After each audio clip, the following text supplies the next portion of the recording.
Welcome back, everybody, to the Sabbath at Midnight, along here with my co-host, Dominic. And again, we have a returning guest, one of my favorite guests, Gary Wayne. And today, we're going to be discussing the sons of God, the fallen angels, pretty much, the Nephilim, and even into detail of the lion men of Moab. Is that how you say it, Moab? I think so. Yeah. So, it's exactly what it sounds like. They're like these lion head humanoids. But anyways, without further ado, Gary Wayne, go ahead and introduce yourself again and tell us about, where to get your book at and all that good stuff. Yeah, so thank you for inviting me back to your podcast. I'm so happy to be back with you guys again, and I'm back home at my home in Vancouver, which is always good. I like to go to the lake for the summer, but I also like to get back to my home. So, for people who may not be aware of me, my name is Gary Wayne. I wrote the book called The Genesis 6 Conspiracy, How Secret Societies and the Descendants of Giants Plan to Enslave Humankind. And I have a website if you like what I'm talking about and you want to hear more about the book or you want to purchase a book or get a hold of me, you can go to my website, thegenesis6conspiracy.com. That's the number 6conspiracy.com. And on that page, there's a generous excerpt of all 98 chapters. And on the on the media page on the website, if you want to get a hold of me, where it says contact Gary Wayne for an interview, click on that. And that's my email address, genesis6conspiracy@gmail.com, genesis6conspiracy@gmail.com. And that will come right through to me. It might take me a couple, 3 months to get back to you, but I will get back to you. And as long as you get back to them. And if you're wanting to get a signed copy, then you just go over to the Buy Now page and you can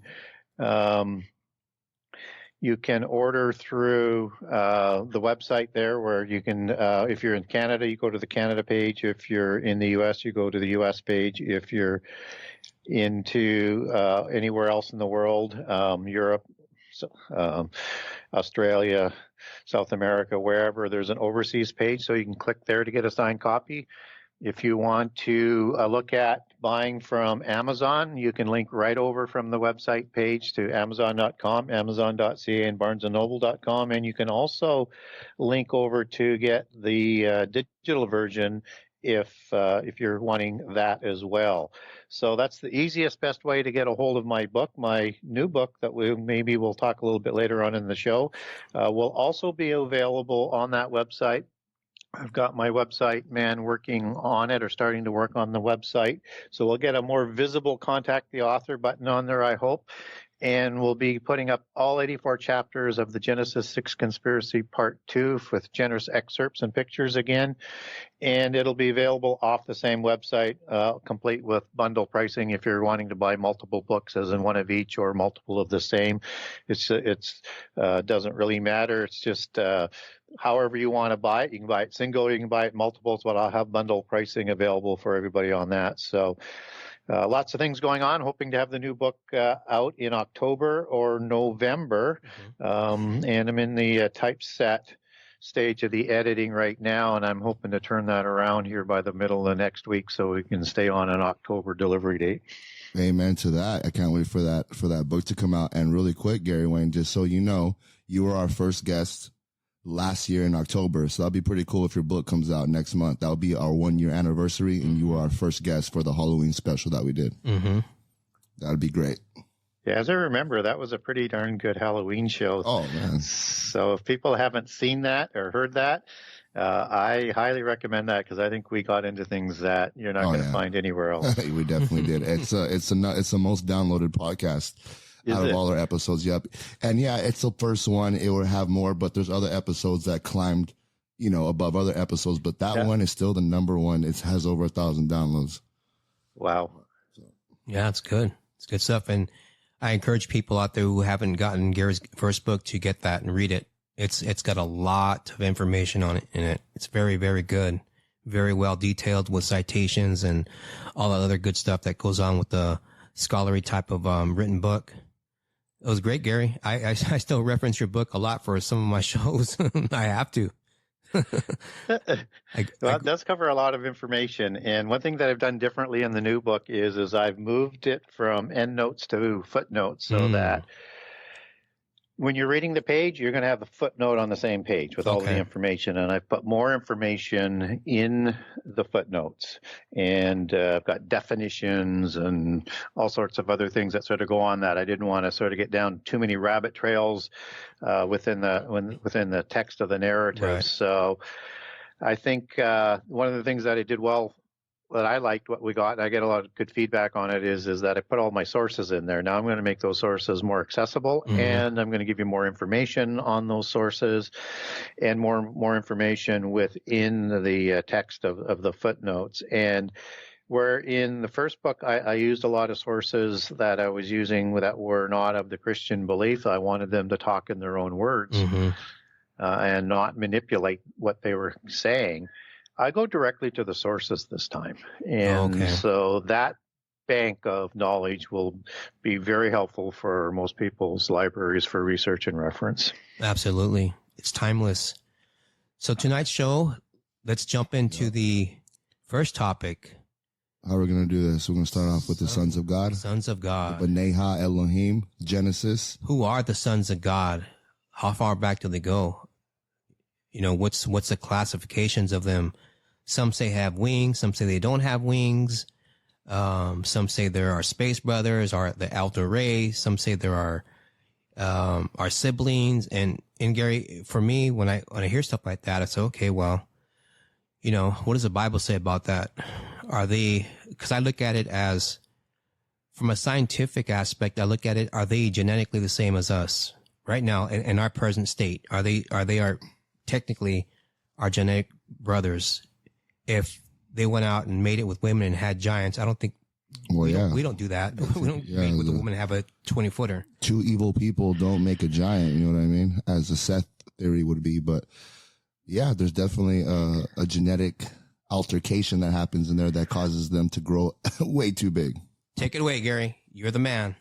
Well, it's such a great question, and it's actually quite a large subject and a lot larger than most people think, and certainly a lot larger than most Christians think, because this isn't really taught in the churches. You know, just as all of prehistory and prophecy, they're not really taught in the churches. The whole context of the Bible isn't taught. A lot of good things are taught, but it's taught without the context of angels and how much information that we actually have on them. And there is a lot.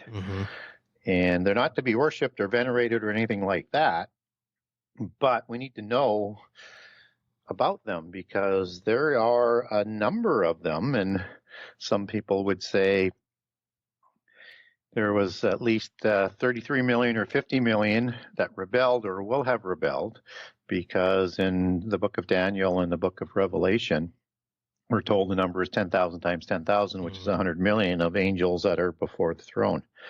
So depending on how you want to calculate that third, there's 33 or 50 million, or maybe it's even more. Maybe that's more of a allegorical number than an accurate number. I read it as literal, but it could be more because other places in the Bible we're going to be told that they are uncountable. They're like the stars in the sky, and they're typically, stars is one of the allegories for an angel. So there's a lot who are working against us, and they're part of that whole organizational structure of the Council of the Gods in Psalms 82 that rules over the nations in Deuteronomy 32. And these are, the council of the gods that rule until the end time. And so these are the rebellious ones. And we live in their world. We live in their legal-based, oath-based system that they have imposed over us. So it's important to understand this context and that there was a rebellion. And the Adamites, in my opinion, are the solution and the resolution to the angelic rebellion. And so we're intimately connected with them. So we need to know more about them, and we need to dig deeper. And so, yeah, there's a fair bit of information in there, and there's many different orders of these angels. So there's not just, one kind of angel, and they have a rank and an order. So there's a Hebrew word called Saba, which means, and as it's translated into the King James Version Bible, as the host of heaven. There's a host of rebellious ones, and that word host means an army of angels and rank and orders of angels. So I think the first place to begin with is, once we know that, is we need to sort of define them. Are they physical or are they spiritual? Mm-hmm. And angels are spiritual from the heavenly realm. Right. They're not of the physical realm. So you might say they are alien to the physical world because they are from another dimension. Mm-hmm. And even the ones that rebelled, their heaven is not the heaven of God. It is the heaven that's below. It's the heaven that's in the earth in another dimension that they would call the other world, the underworld. And when 1,000 different names, biblically, we would understand that as Sheol and as Hades. And that they have the ability to come through those portals and into this physical world. So they are spiritual beings. They are the invisible ones that is talked about in the New Testament, just as the disembodied spirits of their offspring are invisible ones that we would know as demons. Mm-hmm. And demons are the ones that Jesus is dealing with in the New Testament when he's dealing with the devils, and used in conjunction with devils as unclean spirit and evil spirit.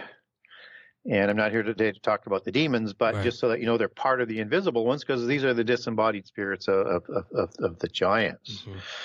So if we understand that angels are spirit beings and that they can enter into this world as a spirit being, it doesn't answer the question as to how they're able to create offspring sexually, as it's described in Genesis 6, verses 1 through 4, and described all around the world in all cultures around the world on all continents, except for maybe Antarctica. Who knows what we'll find down there. Yeah.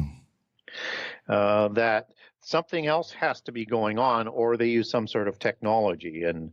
But I tend to read the Bible literally, and I understand where the allegories are and the similes, and those are always defined within the Bible. So when we have the sons of God that are mating with human females to create giants, you see that superlative sort of nature or being that can all of a sudden create these kinds of giants. So they can take a physical form, and they have this changeling quality. They have the ability to take any form that they want, any gender that they want. And so that's partly where the changeling understanding of the occult comes from. So like in, let's say, Greek mythology, for example, Zeus turned into a wolf. And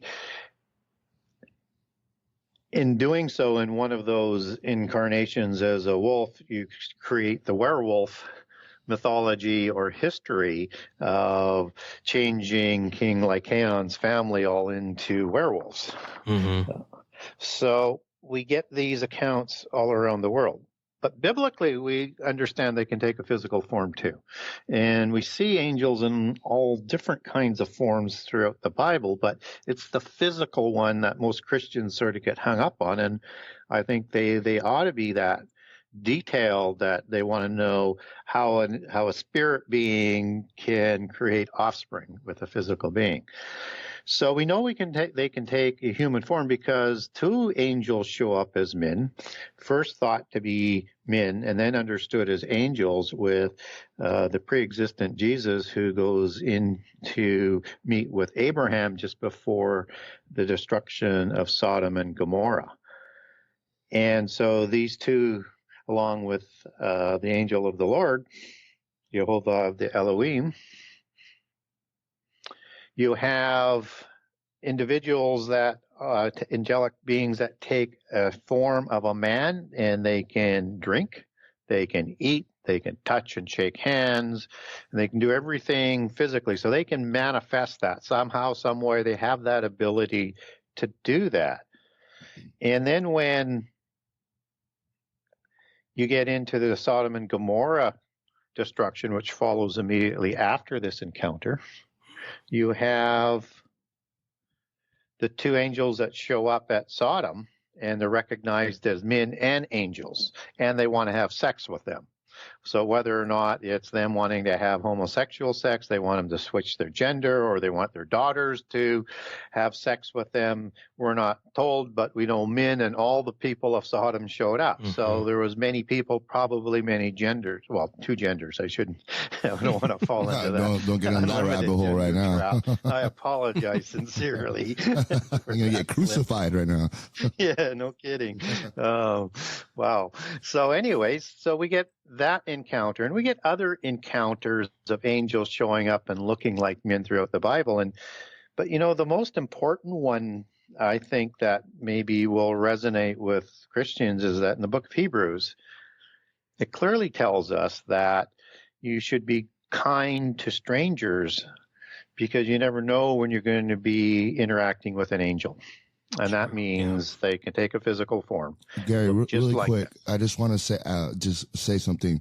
When you say all the people wanted to have sex with the two angels, wouldn't it be these two angels look different from everybody else if they recognized them immediately? They had to look different, right? They're called men, but they are recognized as angels. So it could be at that point in time, because they were going in as judges, they were maybe dressed different, look different, dressed differently, or shining, or something about them had indicated that they knew that they were angels, or maybe there was some spies that had reported that. Yeah, that always blew my mind. It's like immediately they knew these two people were angels. Either they were, like you said, or they were really tall, muscular, good-looking guys. I mean, I don't know. Yep.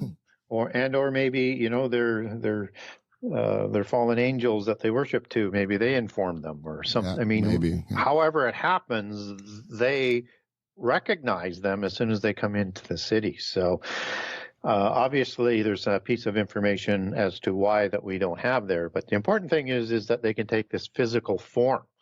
And they can look like men. Sometimes they can be recognized as men. Sometimes they can't be. So they would have had the ability to make whatever that adjustment was, and they were coming there to judge the city. So one might think that the answer would be more that they decided to make it clear that they were angels in men form, and whatever format that was that made them recognizable. So. Okay. So it's important to understand then that somehow they can take a physical form. And if that's the case, then biblically we probably should have something within the Bible that suggests how that can happen, other than they are just very, very powerful, and it's part of their gifts to be able to do it. So in the book of Jude, in 1:6, talks to us about the fallen angels that left their habitation. And that word habitation is one of the keys to understanding how they take a physical form. And that's the Greek word oikaterion. And what it means is a dwelling place for a spirit. So they left their oikaterion, their habitation of heaven, of their first origin, and they left that in a manner where they're not coming back. In this case, although loyal angels would be able to change into a physical form and still come back. So what's important to understand here is that this word oikaterion is used one other time in the New Testament, with the New Testament originally being in Greek. So we go into 2 Corinthians 5:2, and it's talking about the house in heaven. In 2 Corinthians 5:2, for people who might have missed that. And that's the Greek word oiketerion. And this house in heaven is the place that we as humans are groaning for as followers of God and Jesus, and that this will be a home for us, or a dwelling place for our spirit when we go to heaven after the resurrection. And so when we look at how that sort of makes some sense to us is that this oiketerion reflects our nature in this physical world, that we have a heavenly oiketerion, which is a dwelling place for the spirit that God provided us from heaven. And this oiketerion is the soul and the body. So one needs to sort of understand that the soul and the body is the oiketerion of the physical world, and it's where the spirit moves into the soul, and which is in the body, and merges with the soul. So the soul and the body is from the physical world, and the spirit, even with humans, comes from heaven. So we have that oiketerion. So what the angels are able to do is they're able to create a soul in the physical world and a body, and possess that oiketerion so that they can physically interact in the world. So if we understand that, and that we've seen witness now with the examples that I provided within the Bible, then we can start to understand that if you are going to create a physical body, then you have the ability to create DNA.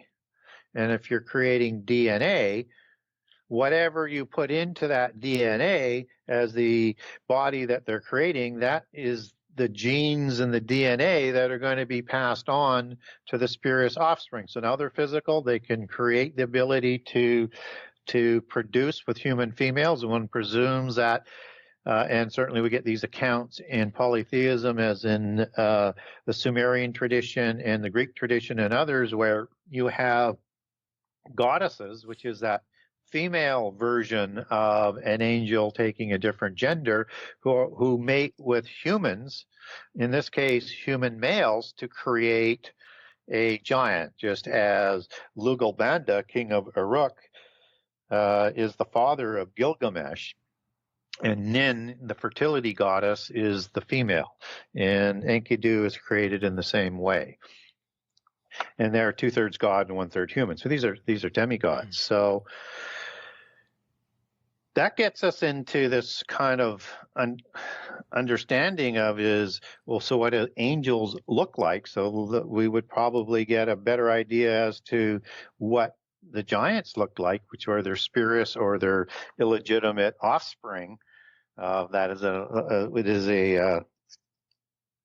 it's a violation of the laws of creation. Mm-hmm. And so it's important that we know that this is not permitted by God, but that doesn't mean, in terms of the law, but that does not mean that the angels didn't have free choice to break the law, at least for a time. Certainly before the flood, seems likely again after the flood for a short time, to create these kinds of giants. But if they passed on the DNA of what they look like, then their offspring would look like them. Mm-hmm. And it's a significant sort of concept. So I want to also talk about the connection in the Old Testament when we talk about the sons of God that are angels in Genesis 6. How do we know these are angels? Right. Well, that word sons of God is used more than once in the Old Testament. And so we get the sons of God that are talked about in Job 1:6 and 2:1 when they go to present themselves. And as the book of Enoch talks about, angels have to present themselves at a specific time. And it also talks about in the book of Enoch that when they didn't report, that was the beginning to the larger rebellion, when deduces Satan would have rebelled sooner, but then you have a larger rebellion. And these are the sons of God in the book of Enoch that are going to produce the giants, the Nephilim, which is the Hebrew word for giant. And they're called watchers as well as sons of God in the book of Enoch. And understanding that the sons of God are angels is very, very important, and understood from another passage in the Old Testament is Psalms 82 that we talked about earlier, where you have the mighty, the council of the mighty, which is the Hebrew word El. So this is the council of the gods. And just as we see that spelled out as gods as well, which goes back to El, as in angel or a god, and that these are the sons of the God Most High. So same understanding. So when you have sons of God, that's Ha Ben Elohim, the sons of God, and this would be sons of the Most High, which is God the Bible, Elohim, in the superlative nature, another name for him. Again, it is Ha Bene Elion. So it's the same understanding that these are the sons of God.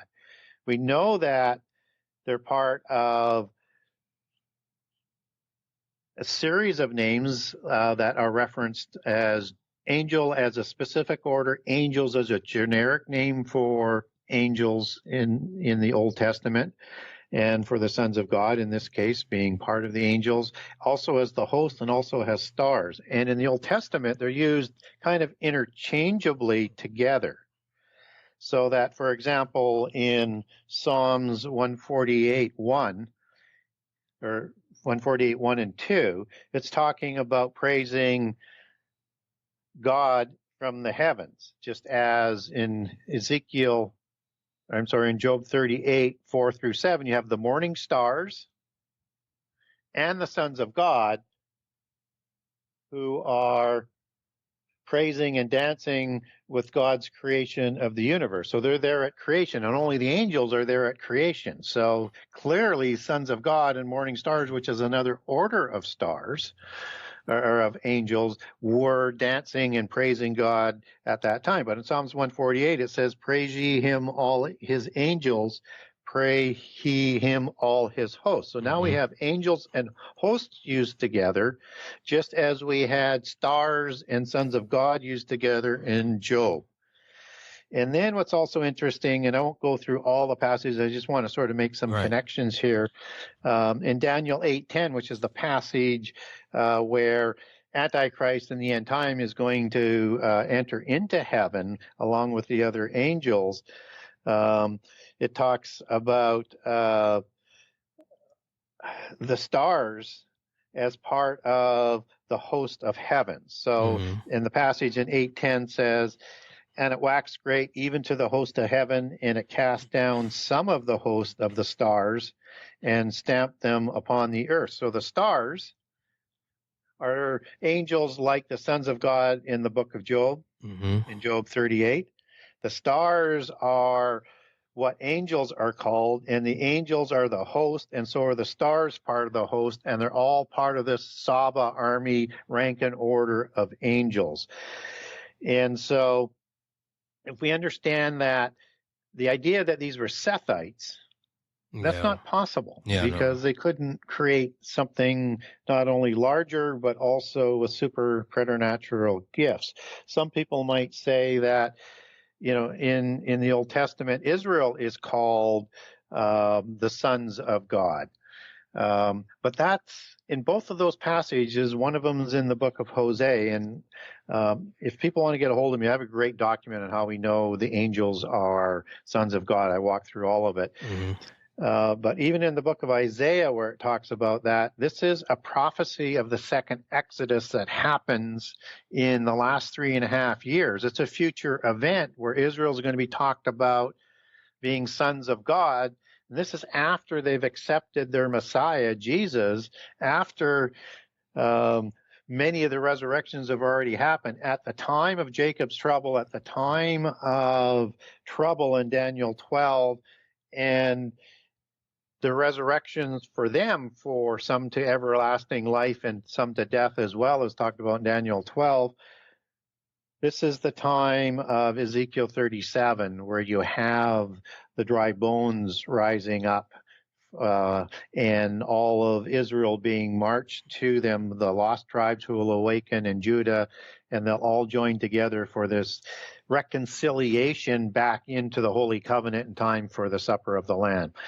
And so when we look at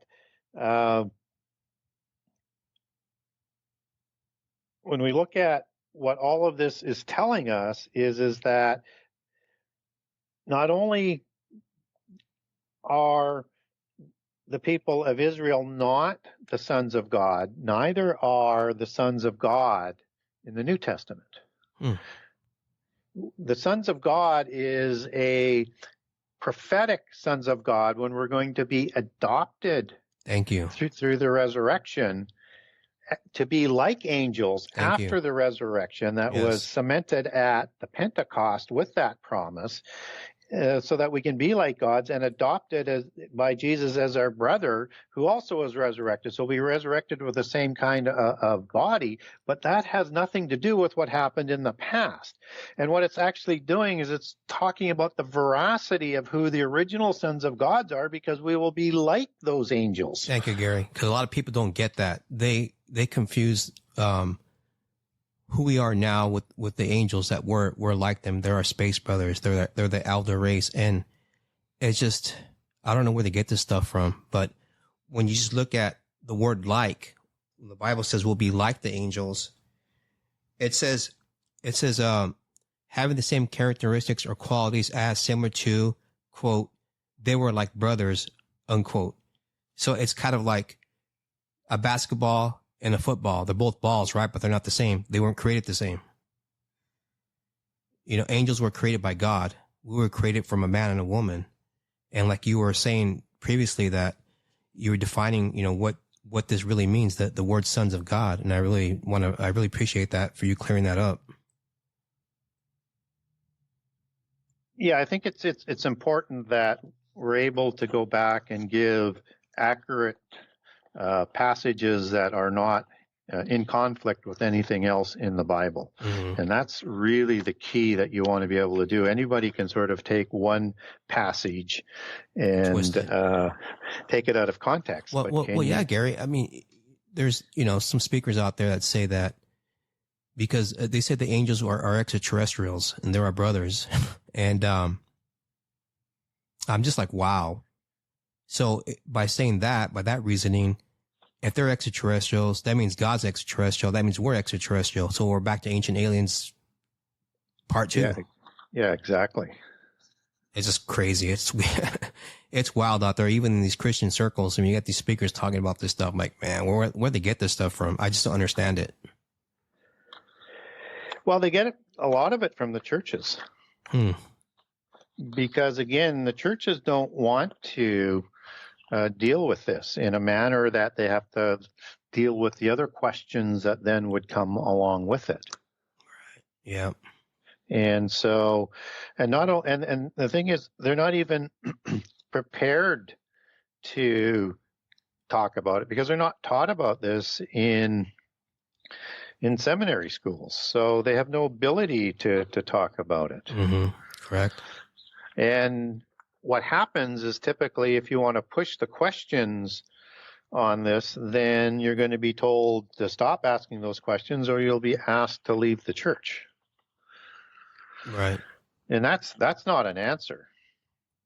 No, it's not. That is something that should raise a red flag, but you shouldn't necessarily think that they might be Gnostic or anything like that. But what it should tell you is that they're not as knowledgeable on the whole Bible, and that means you're going to need to dig deeper into the Bible yourself. Right. So true. So true. And you were finishing up on... I also have a question really quick, Gary. So, because this is something that I've been trying to understand. How did the giants mate with the women, not the fallen angels, but there are stories. I mean, maybe not in the Bible, but there are other non-biblical stories in history where the giants mate with women. I mean, without me, getting too much detail, it sounds physically impossible. Maybe they did it when they were young, before they got too big, or what do you think?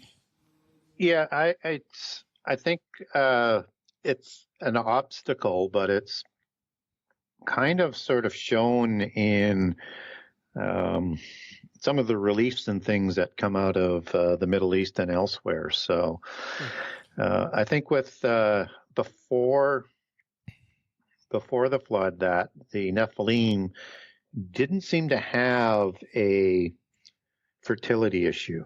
Yeah. And I'm not saying that they didn't mate with humans, and they probably did, and they probably would have done it in the same way as the Post-Diluvian Raphaim. If people aren't familiar with Raphaim, that's the word that's used for giant 25 times in the Old Testament, where Nephilim is only used 3 times in the original Hebrew. And so there's a distinction between the Rephaim and the Nephilim, and it's the Rephaim that we're dealing with after the flood. And the only other 2 times Nephilim is named as a giant when it's calling in the embellished part of the report in Numbers 13:33. It's used twice, where the Anakim are the sons of giants, which is the Hebrew word Nephil, and Nephilim is the male plural. The Anakim or Rephaim, as they're described in Deuteronomy 2, giants in that application, as with the Emine and Horim and the other giants that are mentioned there, it goes back to Rapha and Raphaim as the male plural. So after the flood, though, these giants have a fertility issue. Okay. And that shows up in the word terrible ones that we see in Ezekiel 32 as sort of the best example, although it will also show up in other passages like Isaiah 25 in the first, 10 verses. And I really, you want to start to get your head rolling on some things. Read Ezekiel 32, then read Isaiah 25. And it's also mentioned as the terrible ones in Isaiah 14 as well. And that's a loaded passage as well. It's part of a dual prophecy that begins in Isaiah 13. And in that understanding of terrible ones, that is like Nephilim I am is the plural, and the I am means ones and is the plural. So they're like the giant ones, just as the seraphim are the serpent-faced ones that Isaiah 6 talks about. Seraphim, they had serpent faces. They're 6-winged dragons, heavenly dragons, so to speak. And so when we look at the terrible ones, that's the Hebrew word arit. And you put on the I am and you get the eritim. So that would be the true sort of plural form of the terrible ones that are being talked about in those passages. And so in the definition of the terrible ones, the eritim, you have many descriptions that are going to describe a giant, like being stout or wide and strong and words like that, but also childless and fertility issues. And it seems to have shown up with not that they couldn't produce the seed to do it, it's that they weren't producing enough females to continue to produce. So we're going to see more of this after the flood is the point, because of that fertility issue. They needed to find a way lest they went extinct.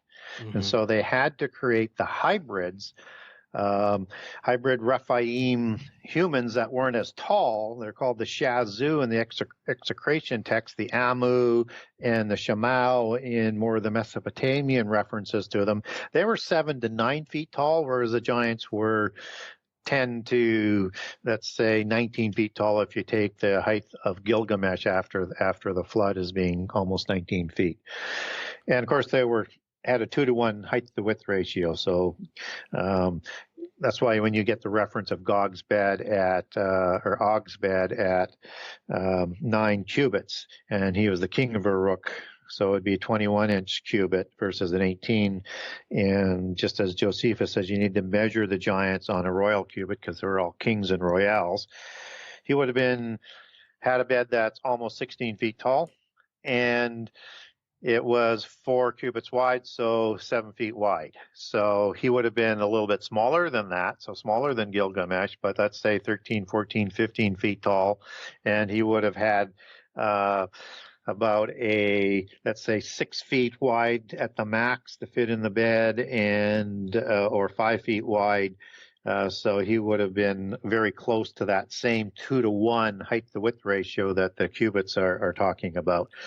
And that was a standard that they left for people to understand that these weren't just normal humans. It was there to be on display at Rabbah after the defeat of Sihon and Og, so all the generations would remember. And they would also put bones on display, according to Josephus. I was about to say that, yep. They were unlike humans in any sort of manner because they would have to be to support that kind of weight. They were something completely different. So we know that they created these hybrids, and they show up as the patriarchless 9 tribes of Canaan. Canaan is a patriarch in the 70 nations. Heth is, so is Sidon, but the 9 patriarchs for the rest of the families, which goes back to the Hebrew word that says essentially family, but also, and more accurately, I think, different race, different kind, different species of people were the patriarchs. And Raphaim patriarchs aren't listed in the table of nations, just like Arba, the patriarch, as the book of Joshua talks about, for the Anakim isn't listed in the table of nations, and neither is Rapha, the patriarch for the Rephaim tribe that is living in the Mount Hermon area that's recorded in the War of Giants in Genesis 14, and in the land that's being given to Abraham in Genesis 15. The Rephaim are listed amongst what I call the mighty 10 of that time versus the mighty 7 that are listed in the time of the book of Exodus. So they had to find a way to do it, and the Bible shows us that they did. And we also get a marriage in Genesis 36 between Timnah, a Horim, son of Seir, which goes back to the Hebrew word satir, and Eliphaz, son of Esau, to create the hybrid Amalekite race. But typically, you would, if they had a fertility issue with the women, not many would be reproducing with humankind because they would want to preserve more of the bloodline. So what's going to be happening is you're going to have the males reproducing with the females of the Canaanites and others who would have intermarried with the giants. So now we get back to the question is those giants, even though they're smaller than the Nephilim, they're probably still too large to have sex without killing the mother. Yes. Or the babies being born without killing the mother. Well, before the flood, when the babies were born, according to the Keber Nagast of the Old Testament, the Ethiopian copy, and other sources, the mothers died. And they did a cesarean type of birth to do that. But how they actually did the act seems to be more closely associated with what we see on those reliefs. And a lot of those fertility rituals is you have these depictions of these giants, and some people say they're gods, but I think they're giants because the angels could take a smaller size if they wanted to, but it wouldn't help in the birth of them. But what they do in these reliefs is that they're pouring semen into the women. That's wild. And that seemingly is how they did it, and they did it in a ritual act. We also know that the Rephaim had a fertility issue in the Ugaritic text, which is a very good source for having a parallel account of so much of what is talked about the Rephaim and in the time of the Exodus and before. And in there you have the Rapiu, and RPM is the Semitic root word for Rephaim, and produces the transliterated translations that we see, Rapiu and Rapium, for the Rephaim in the Ugaritic text, who worship Baal and Ashtaroth, who they accredit with creating them after the flood. and that they are having a fertility issue. So at some point in time, Baal and Ashtaroth and all the ones who would have created these crimes after the flood of creating giants, violations against the laws of creation, would have went to the abyss, just like the parent gods did. The parent god of Baal was El, who he overthrew. I don't think he overthrew him. El just went to the abyss before the flood for his illicit crimes, and he's was notorious in outside biblical accounts of not only being a horrible tyrant god, but for creating giants. And so they're doing fertility rituals to somehow bring Baal and the Baalim back to create more Raphaim demigods because they're going extinct. And I think that's what drives them into reproducing with humans, and probably through transplanting their semen into women, because it would have taken, I think, another hybrid to been able to continue to do this, right? So once they get into the second and third and fourth generations, then they're probably just reproducing with hybrid Raphaim and humans after that. Okay, I just wanted to get that down because I've heard stories about the Native Americans, how they would say their women would get taken and they would get raped to death. And there's also some stories in the conquistadors where they would try to do the same thing to the women. But at some point, these things are being born, so they're getting it done some way. Have you ever... But also consider that, I mean, that would be happening because they didn't have respect for humans. Yeah. So, and they may have been doing that in rituals, and they didn't care whether the woman died at that point, right? Yeah. But if they wanted to reproduce and them to have the baby, whether or not they survived after that, they would have to find a way to keep her alive. Yeah. I was going to say, have you ever read a book called The Mysteries of Solomon Island?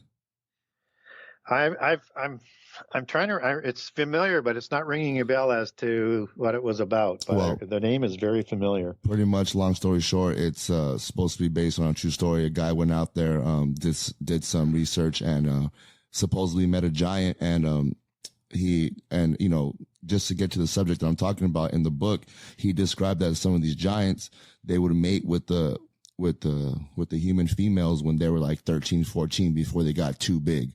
Apparently these giants were about 12 to 15 feet tall, but when they were like, in the ages between, 10 and 15, they were about 6 foot, 7 foot. They were still at the size where they can mate with human females. But so right after they went through puberty. Yeah, pretty much. Yeah. If they go through puberty. Yeah, exactly. I just, it's just interesting, I mean, it's, people are probably, why are you asking that? Well, it's interesting. I want to know what happened. Yeah. Well, yeah, because if we're saying that they reproduced with women, how? Yeah, exactly. And to me, that's a legitimate question. Those are the types of questions I ask on anything. So, and that's why I, did so much research on this, because I just don't want to accept, if I don't have to, that this happened. I'm going, okay, got it, but how? It makes no sense to me. And you're going to have to explain it to me. I would also assume that the angels are male or of masculine, they have a masculine kind of vibe to them, because the Bible says they lusted after women. They lusted after men. They lusted after the woman. Does that mean 100% they're all of masculine origin, correct? Or? Well, from a biblical perspective, yes, I would say yes to that, but I would leave a crack open. And again, it could be just fallen angels creating a counterfeit and a corruption of the same story. But just as in the Ugaritic text, they want Ashtaroth to be part of recreating Raphaim as well. And that's the consort of Baal.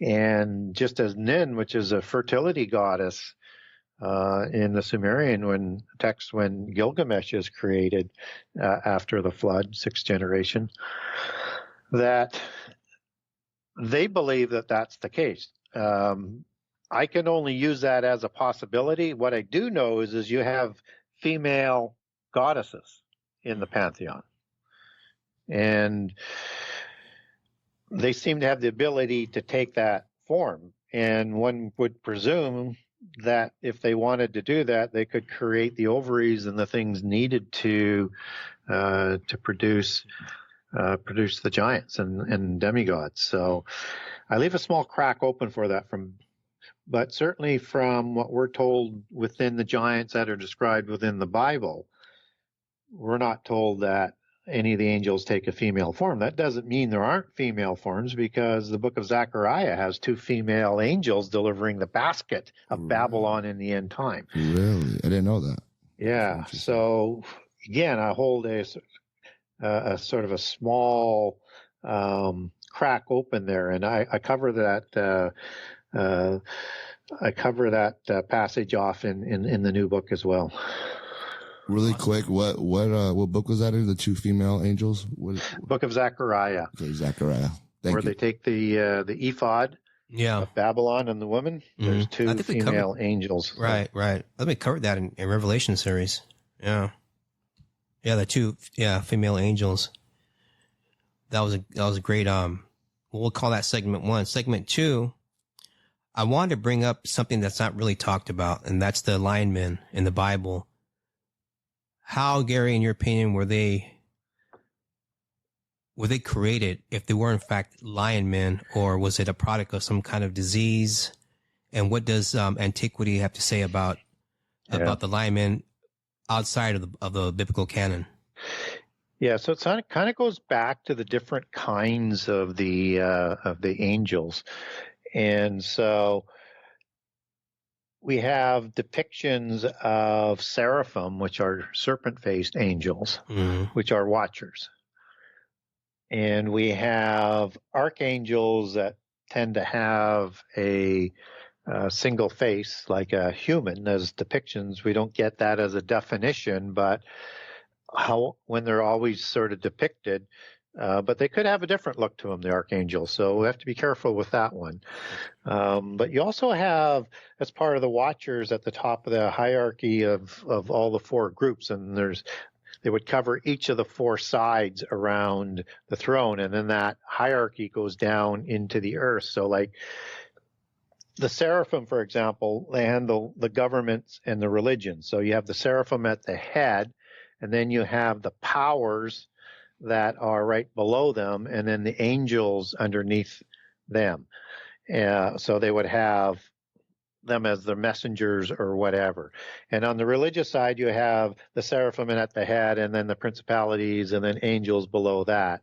And with the archangels, which are the warrior army angels, you have archangels at the top, you have the mighties underneath, and also you could put in the Icarus in there as well, and the soldier angels underneath. And then you have the cherubim and the Ophanim, which are looking after the thrones. Just as God has a throne of God, there's a counterfeit throne of God that Satan has, and all of the Satans have. And you have dominions and angels serving underneath that as well. And so the Ophanim are not mentioned in the Bible literally, but in an English translation, but the book of Enoch mentions them, and they're the ones that are in around the throne. But the book of Ezekiel, in Ezekiel 1, 3, and 10, talks about these wheels that go around in wheels, and that goes back to the Hebrew word gagal, but it's also talking about these angels that have all of these eyes that are within the wheels, and one of them has the face of a cherub, and they actually have 4 faces, and one of them is different because one of them is the face of a cherub. And so those are the Ophanim, and those wheel beings, when it's called wheels, referring to those angels in those wheels, as opposed to the wheels, that's Ophan is the Hebrew word, and Ophanim is the male plural. So the cherubim are warrior-like angels as well. In fact, you have angels with flaming swords that are cherubim that are posted at the gates of Eden after Adam and Eve are ostracized from the garden. And you have 4 faces that are on a cherubim as well. Now, cherubim tend to take one of those faces when they take the physical form in the physical world. So those four faces of a cherubim are, one is a ox or a bull, one is an eagle, one is a human, and one is a lion. So now we have these lion men of Moab that are talked about in the time of David. Mm-hmm. And lion goes back to the Hebrew word eri, and very much connected with at 738 and 739 is Ariel, which means a hero. And Eri is also part of the sort of the word that's connected into Aryan as well, but that's a different rabbit hole. And then you also have 740 Ariel, and you get Ariel as an angel in the occult. We don't get one of that names that's involved in the Bible, but you get the word Ariel, and that means a lion of God. Just as Michael, ending in El, is a name of an angel. Gabriel ends in El. Halel for Satan in Isaiah 14. Uriel, sort of, El ends up the name of an angel. So we get these lion men of Moab that are talked about as wilderness men in terms of the form as they show up with the Gadites in in the Bible as well. And these Gadites are wilderness men, and that goes back to the Hebrew word Gibborim. Again, a word that can describe giants. Mm-hmm. So you have a being that has faces of lions that are warriors that we don't have an explanation for biblically. We do get a god that is named in the Bible who is one of the gods of that's in the Mesopotamian pantheon. And he's in the area of the Avim, the eastern Avim, and they're a Raphaim tribe. And this god is Nergal. Okay. And Al is a transliteration of El for a god or an angel, just as Il is or Ilu is. And we see that, for example, in Baal, Lord God, as it would be understood as. And so Nergal has the face of a lion. We get accounts both before and after the flood of these lion men. And they show up on reliefs in Egypt, and they show up on reliefs in Mesopotamia, and they show up in two different forms. One will have a body of a lion and the head of a human, similar to like a centaur, and other ones will have the head of a lion and the body of a man. And again, I have a great handout or a document on this for people who want to get a hold of me, where you can walk through it in sort of detail. Just have to get a hold of me. And so you have, I think what's going on is you have these cherubim, lion-faced angels who are procreating with human females and creating offspring that would have looked just like them.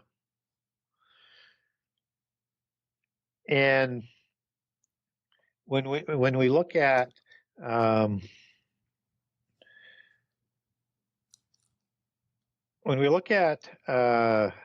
other deities and other countries, like in Egypt, you have let's say Mahis, which is a lion type of god as well, who also produced offspring. So they recorded these lions with heads and bodies on reliefs in Luxor. And they were the offspring of Mahis or Misses, which was a son of Ra or Ta. They're called by both of those names. And the word M-A in Egyptian was a word that meant lion. And again, they produced offspring, and they would have looked just like them. Wow. So the lion is also sort of reminiscent of a sphinx as well. You get different sphinxes around the world. Some of them have the face of a man. Some of them have a face of a lion. Some of them have a face of a bull. And some of them, like more akin to the griffins, have a face of a bird. Yeah. So I think these are depictions of the cherubim gods. And we also have reliefs in Sumeria where you have the Anunnaki, which were watchers. And by the way, if people aren't sure that we can use that term watcher for the sons of God or the watchers, which are the ones who are always awake around the throne, you have in Daniel 4 times the word watcher used. And that goes back to the word Ayer, which means watcher and to be awake. And that is the term that the book of Enoch talked about. And these watchers come from the throne of God and likely are seraphim because they're dealing with governance, just as we talked about the hierarchy before that. So you have in Sumeria, you have depictions of Anunnaki watchers who have wings and they have the face of a man, but other ones have a face of an eagle. And so if they would have taken any of those other faces, they would have produced offspring that would have looked like them as well. And what's also interesting about that notion is that we get in places like Southeast Asia, you get creatures called the Tengu, which were giant warriors and priests who were offspring of the Watchers. And they look just like them. So if you Google Tengu, you're going to bring up these eagle-faced giants. Or if you're going to go into the Popol Vuh, you have the Zilbaba, and they were owl-faced demigods. Like they also had the House of Bat, which was part of them, which were bat-faced, and you Google Camazotz, you're going to get like this uniform or this armor that Batman wears. So I think there's a sense here that following the ideology that if they procreated, they would have looked just like them. It also sort of makes sense when we look at all of the kings, both before and after the flood, or at least immediately after the flood. They look just like their fathers. Mm-hmm. Right? So they're serpentine. And the serpent and dragon imagery is all about the royals. And then you wonder if the cherubim took a form with their human face, was that like a dark-haired giant?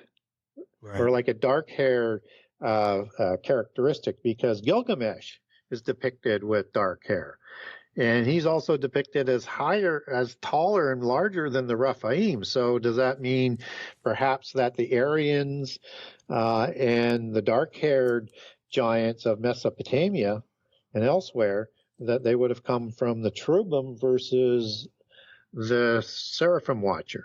Again, we can only speculate on that, but it seems to me that you have these warriors, and they're not part of the governing class of the lion men, but they're part of the warrior class. And that's the only depictions we get of them. We don't get them as kings or priests. Right. Well, that's very interesting stuff. I just found out that my name is Ariel in Hebrew. I just wanted to put that out there. That's very interesting. I didn't know that. Yeah, and in I was just going to say, maybe I should throw out the name that they were called in the Sumerian accounting. So you've got a few different names. The most common one would be the Halulo of Sumerian legend, and they were a lion man race. So there's no doubt that this is some sort of hybrid being as a lion man. Right. and they showed no mercy. They were warriors of ancient Babylon and Akkad, so post-Diluvian, just like the lion men and the lion-like men of Gad. And that they also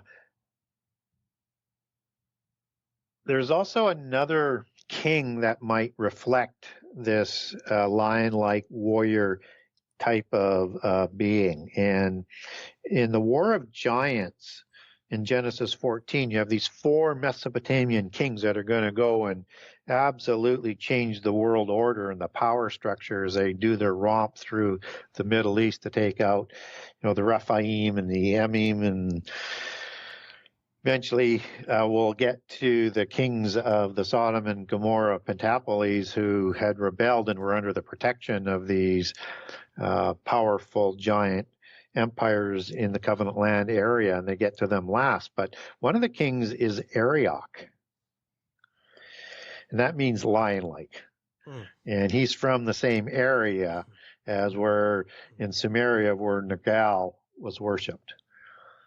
So again, you get all of these connections, and these are post-Diluvian connections versus the antediluvian ones. And so again, it goes to either they survived or there was a second incursion and multiple incursions and by multiple watchers. Wow. That's very, very interesting. That was really good. So yeah, I notice a lot of people when I talk about the lion men, they try to just say, oh no, they're just saying that they're fierce warriors. Just imagine a guy with a beard and long hair. I'm like, dude, that's not what it's saying. Clearly it's not what it's saying. It's saying as a head of a lion, not a guy with a big beard. So I just want to put that out there, that people that want to try to say that it's just a guy with a beard who's very angry, that's just a bunch of nonsense. Yeah, Gary, I'm reading up. Yeah, Gibberim means mighty men, the mighty ones. Yeah. And the Gadites were the wilderness men that derives from Gibberim. I don't think you can sort of just I get how people would like to not deal with what's always written in the most supernatural book ever written. Mm-hmm. But we should not run away from it. We should try and understand it, because nothing is new under the sun. What was will be again. And we may be facing some of this kind of stuff we're already as we get doing closer to the last 7 years. It's already happening. I mean, it's not a conspiracy anymore. Cloning's real. In China, they make these hybrid pig human things, hybrid monkeys, supposedly for organs for humans. But they're letting these things live. They're doing experiments with them. That's why all these things are being seen around the world, and these weird creatures washing up on shore. In my opinion, those are the experiments they threw away. Yeah. Or the ones that got away. And we get a couple of examples out of prehistory as well. So like before the flood, that's where the term chimera comes from, right? All of these chimera grafting of intermixing of species. And chimera was an actual being as well in Greek mythology, and had the body and the head of a lion. Wow. And it had a goat head on the back and, and a serpent's tail. Yeah. That's a no for me. Got me with goat. It breathed fire. Well, those things, someone had to take them out, right? Someone got to take those things out. And then King Humbaba, or Humbada, depending on which version of the Epic of Gilgamesh that you're going to read, he was known as the terrible one of the terrible ones, who was the king of the cedar forest on Mount Hermon. And he was created and given a special commission to do terrible things to humankind. And he had the face and the paws of a lion. And he had bull horns, and he had eagle type claws, and he was covered in scales. And he had the tail and the phallus of this with that had a serpent's head at the end of it. Oh my God! So so definitely a post-Diluvian chimera. Wouldn't you're saying all these things, I believe it 100%. But what makes me think is that wouldn't these things give out other diseases or wouldn't they get other, because you know how certain animals get certain kind of diseases and humans don't? Would these things be able to do that? Maybe they started a lot of the diseases, or they started a lot of the flus or stuff like that. Does that make any sense? Yeah, it certainly could be, because when you're starting to corrupt the original nature, with outside influences of whatever is being done with things being grafted in, because I think the chimera is something different than creation of a giant. I think it is, may partially have something to do with semen or something like that, but you've got DNA manipulation going on here to get that many kinds of parts. There's something else that's going on there. And if you are including other animals to create the chimera type of being, then who knows what is being entered in. And if there's intermarriage into the human race, which we see throughout our history with the spurious offspring, that could certainly be the root to a lot of diseases within us. There are a lot of people I've talked to, they speculate on that's how many of these diseases came about.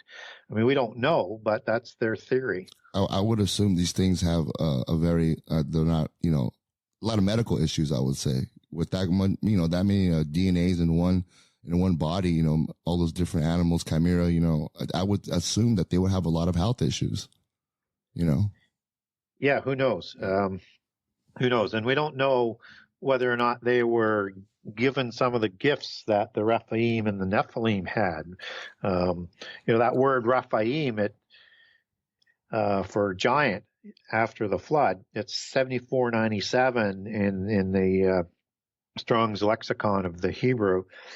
And 7496 is related to it. It means demon spirit, evil spirit, shade, words like that, disembodied spirit.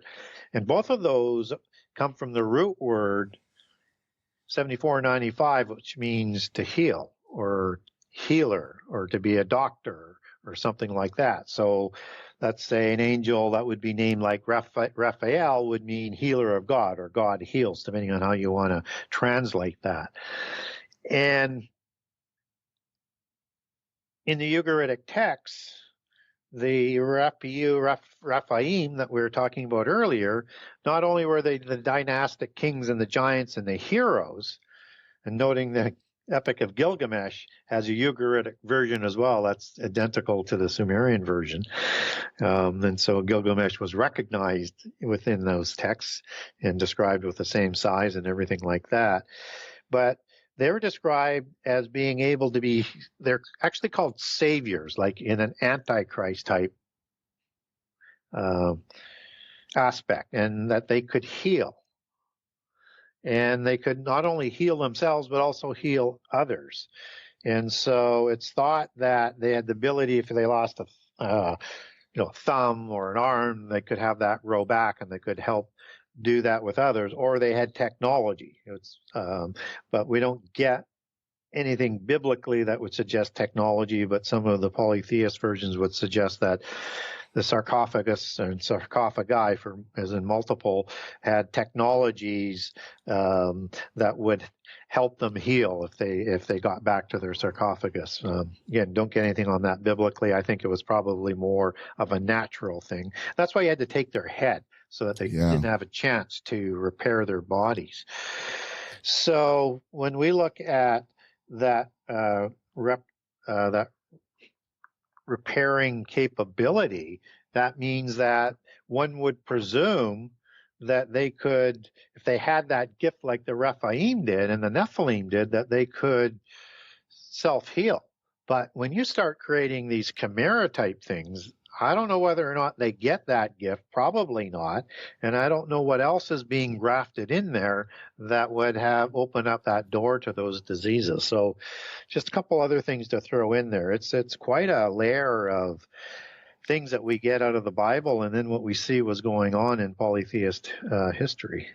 Yeah, I just, I thought about that when you were saying about this creature you're describing, and I just think nothing, things don't just come from nothing. Like where all these diseases come from, all these bird flu, avian flu, whatever, rat flu, all these things that are coming out. I mean, some of them are probably man-made, but how did the man make it? What did they learn how to make it from? It has to come from somewhere, all this stuff. There's I printed this before the show. It's off of one of my documents I have, and it comes out of the Pistis Sophia, which is a Gnostic gospel. But there's a description within this gospel that is absolutely frightening in terms of what these angels might have looked like. Oh, okay. And there are 12 that they're talking about, like the 12 archons, which are of the major antediluvian gods. So there is, I won't go through them all, but I'll give a few out. And the first ruler in the first dungeon had a crocodile's face, and whose tail is in his mouth. And I don't know whether that's sort of an Oribus type of concept or what's going on. And out of the jaws of this dragon, so he's called a dragon as a crocodile, just as Sobek was, an Egyptian crocodile dog, but also considered sort of reptilian or perhaps seraphim or dragon. It says, out of the jaws of the dragon cometh all ice and all dust and all cold and all different diseases. Wow. Here we go. I just had to throw that out. And I'll just go through a couple other looks of these ones. Wow. In the second dungeon, it has a lion's face or a cat's face, and it's named Karakar. And in the third one, it has a dog's face, which is Arkarok, and that sort of brings into the dogmen, right? And that you have Anubis, who was a jackal god, who produced offspring in the Egyptian mythos as well, and that he produced so many offspring that they had their own city, and it was called Sinoopolis, which means dog city. Wow, Sinos. What's the name of this document you're reading? I want to look into this. What's it called?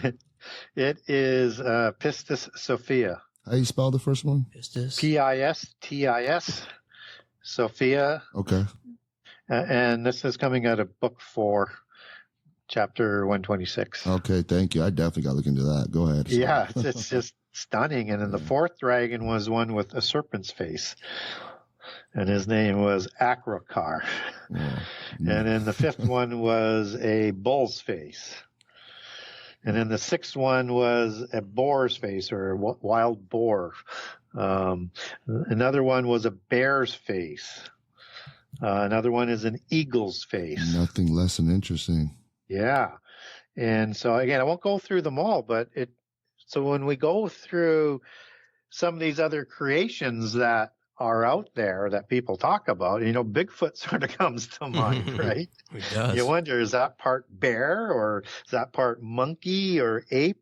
And, you get gods in the Indian pantheon, in Southeastern pantheon, where you've got ape and elephant gods, and you just wonder how many different looks these orders had, and did all of them reproduce at a certain time?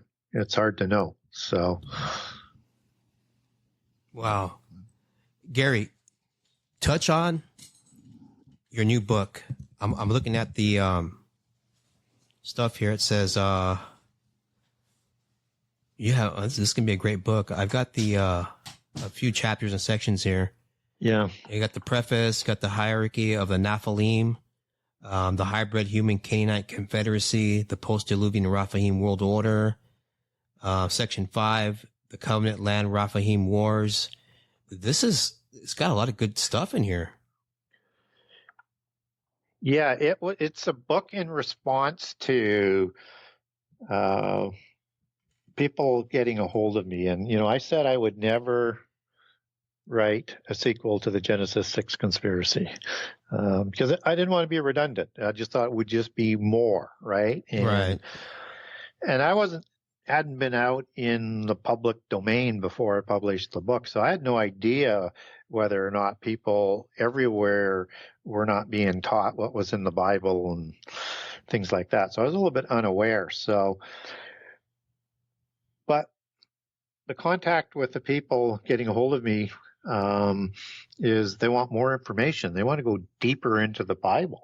Yes. And so I set aside a book I was 300 pages into, and I started to do this. And so it can be read independently of the first book. And it's not all that redundant. There is some redundancy just so people can sort of follow the narrative of the second book. But there's no need to read one without the other, but one will probably lead you to want to read the other. And so this one was specifically targeted at Christians who want to go deeper into the Bible than has been gone into before. I don't think there's any research that is out there on the market like this book, and nowhere close to it. It is as unique as the first book, but super unique as far as a Christian document goes, so to speak. So what I'm trying to do here is a number of things. Is to answer the questions that came to me, and you can't answer them all, but I got a lot in here, and it's only 84 chapters, but it's probably just as long as the first book. So. I was looking at that, and it's pretty long. Yeah, and I'm just going through the typeset of it now, and it looks like it's just as long. Because I did this on the font, I only had like 600 pages, but as the book comes out, it looks like there's going to be 800 pages. So again, I'm a little bit off on the number on that. But and so what I wanted to do on this book was also show people why it's important to understand prehistory, to understand the full context of prophecy. And I also wanted the people to sort of start thinking about that English is a very poor communicator of the original Hebrew and the original Greek, or that the translation should have been longer and put more of the larger meaning and context of the older words into the New Testament. So that's why I want the footnotes on the same page. So if I'm talking about Oiketerion, which I do, it's in this book. You've got all the references and the definitions and the sources that you need on that. So I wanted to go through and I wanted to identify things in prehistory that are important to understand end time prophecy. So that's why the first sections of the book is it's taking people deeper into the Bible in terms of what it says about the angels, and I give the hierarchical order in this book as well, and both the invisible and the visible, and so that people can understand what the New Testament is really talking about when it's talking about the visible and the invisible. And I wanted to show how much information was in there on angels, and I wanted to show people how much was in there on giants, because there's way more information in there on giants. And I also wanted to give people the arguments that can be sort of grouped together so that they can use this as that reference book and go to that section and just pull out that information that they need on it. And so I walked through all of that. And then that's the basis to understand the wars that, and I also go through the hybrid nations as well. So what I'll do with the giants is I'll take them back to a likely patriarch's name. In other words, a godfather, celestial mafia, fallen angels. And also for the hybrid nations, I'll take that back to, I think, who the patriarch was for the hybrid nation. So I'll give you the Amorite patriarch. I'll give you the Jebusite patriarch, and on and on and on for the ones that are in the table of nations. So, and then I take that into as all context for understanding the wars of the Exodus. And then I walk through all of the campaigns and right through to the time of King Solomon with all of these giant wars that are going on. And, I was talking with L.A. Marzulli, and he had wanted to get a hold of me. And said he was showing a little bit of information on one of the documents I had out there on the on Absalom, and that when I started walking through it, he was absolutely taken aback and just saying, "Boy, this information. I mean, who would have? Nobody out there is doing this type of research where you're connecting." Absalom to being the son of David and Maacah, of the Maacathaim of the Mount Hermon region that he took in wife, and entering in that kind of, the Maacathaim are one of the Raphaim tribes. That's wild. Right? Wow. And all of a sudden Absalom is going to cause a rebellion to try and take over the monarchy and start a hybrid dynastic line and usurp the Holy Covenant, the covenant blessings, and the covenant birthright, just as the Amalekites tried to do by wiping Israel from the face of the earth. So through Eliphaz and marriage of Timnah. And so I get into these relationships and start explaining that history. And then I take those main terms and I start turning that towards end-time prophecies, because you're going to need to know these to understand the full context of what's going on in end-time prophecy. And I lay out my approach to end-time prophecy in the preface, and then I start to show how that fits together with all of these terms. And again, you can't do all of end-time prophecy, but I show the chronology that people are going to need. And I'm going to take that through the last 7 years and end it with Armageddon. Wow. That is excellent. I never heard that part you were just speaking about about Ali Marzulli. That's very interesting. Wow. It's again, once you start to understand the keys as to if that nation isn't in the table of nations, where did they come from? Exactly. And it goes to that sort of key that I talked about earlier.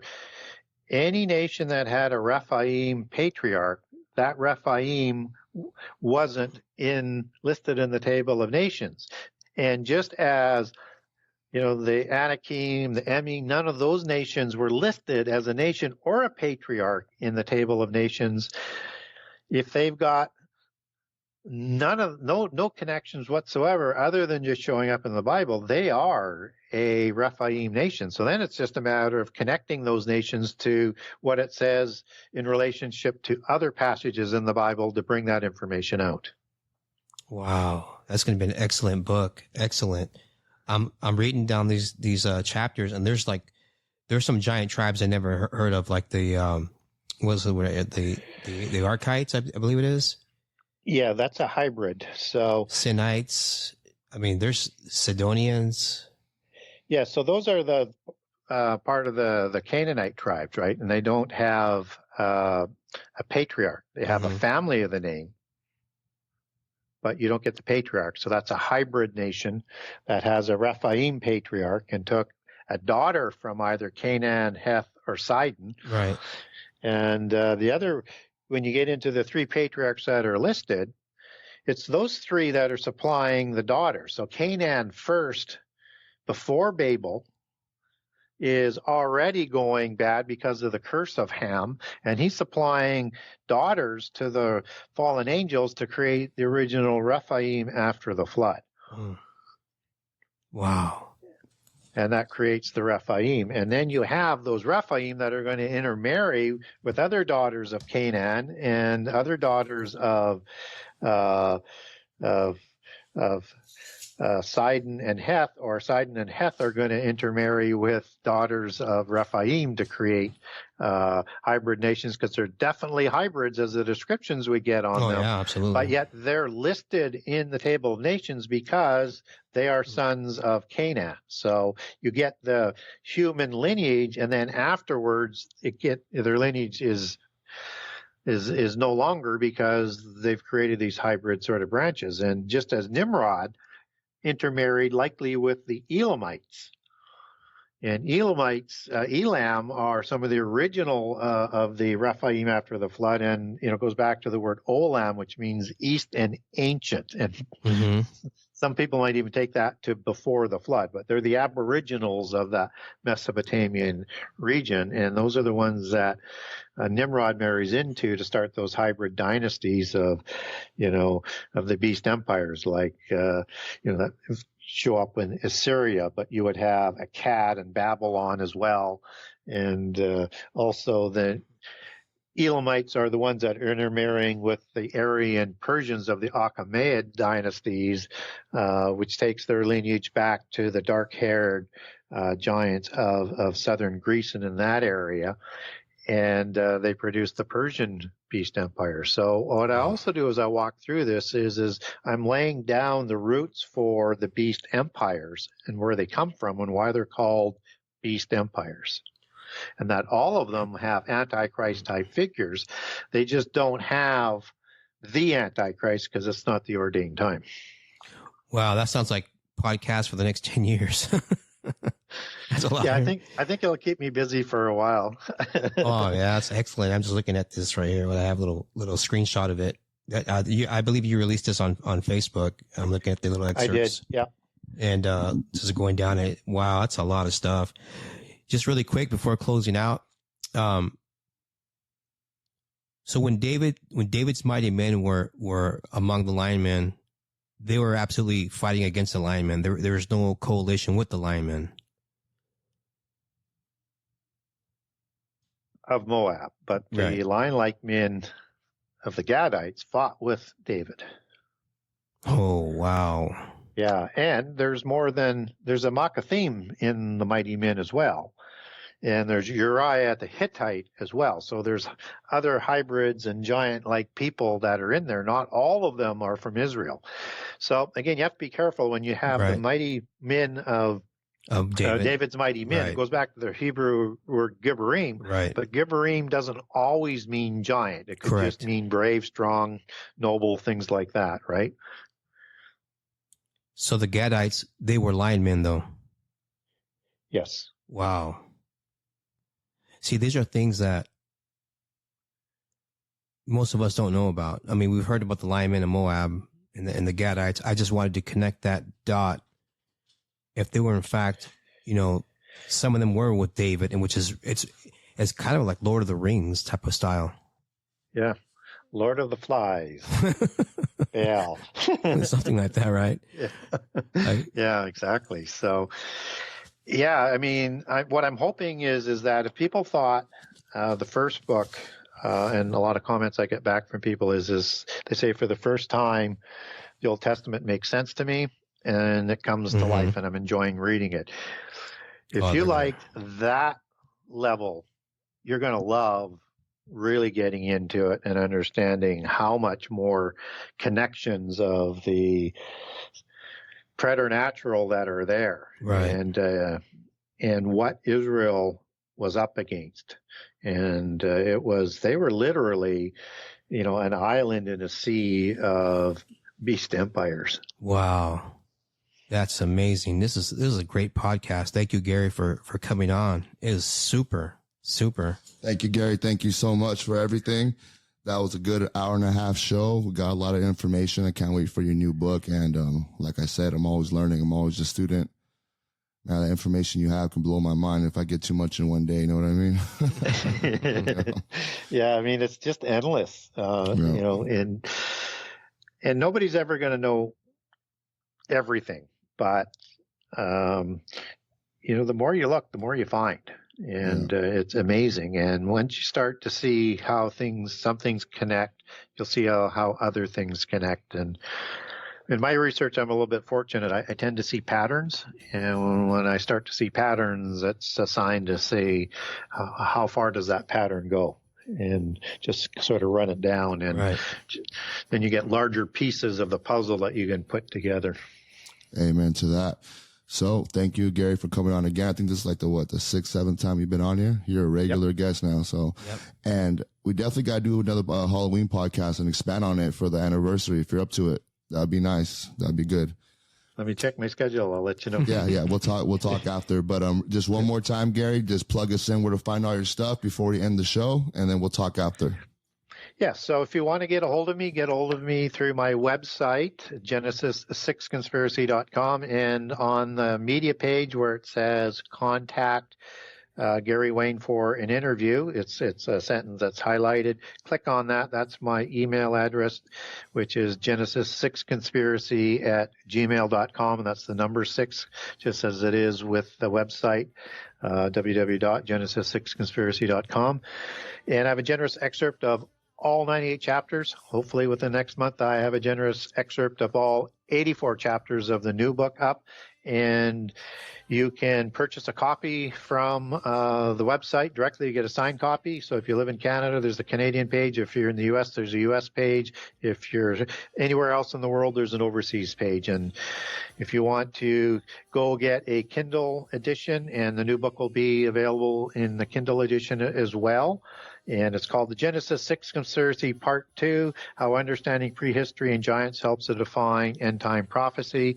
You'll be able to click over to, as you can today, to get the Kindle edition from Amazon. You can also link in from the website page and the buy page to Amazon.com, Amazon.ca, and BarnesandNoble.com. So that's the easiest and fastest way to get a hold of the book and to get a hold of me. You can also follow me on Facebook under Gary Wayne, and I'm still struggling to keep up with the messages, so be a little bit patient. The publishing process has been a lot longer, and if I can get the typeset editing review done, which is a different process. All of this has been a different process on the second book, and it's taken longer, but it's also way more detailed than the first book. So awesome. Getting it right is important, and I'm hoping to have it turned around sometime next week, and then that we can still hit the October or November publishing cycle. Super. Thank you so much, Gary. Just hang on for a minute really quick, and God bless you, and we'll talk to you in a second. Everybody, thank you for listening to Sabbath at Midnight. I'm your host, Lionel Tavares, along here with my co-host Dominic and Gary Wayne. Have a good night or good evening. Sorry, good morning or good evening, wherever the case is around the world. Talk to you guys later.